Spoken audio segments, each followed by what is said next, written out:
जय जगन्नाथ। समस्या के प्रेमी हो ना, समस्या के समाधान कर। समस्या मन एवं गुरुत्व मध्य आघातप्रद। जदि तुम्हें मन कर ना तेज यह मत नुहे जीवन केबे तुम ठीक होगा अपेक्षा करियो ना। तेणु तुम्हें उठ तुम कार्य कर चल और आगू बढ़। जीवन तुम सहित तो बिना गति कर आजिकल द्रुत गतिशील दुनिया रे प्रत्येक निज समस्या और चैलेंज अच्छी। प्रकृत में समस्या समस्त जीवन एक अनिवार्य अंश। समस्या पर घिरी रहा हताशा और चिंता स्थिरता टाणी नहीं थाए।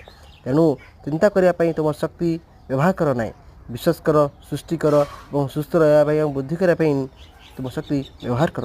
दोष देवा मनुष्य एक अभ्यास।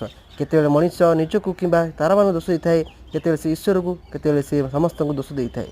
समस्त दोष समय अपचय। तुम्हें अन्य जनटा जिते दोष खोज और ताकू जिते दोष दियो ता कौन कथा नुहे। या तुम परिवर्तन करियो ना, दोष केवल तुम ध्यान दूर करवा। जय जगन्नाथ।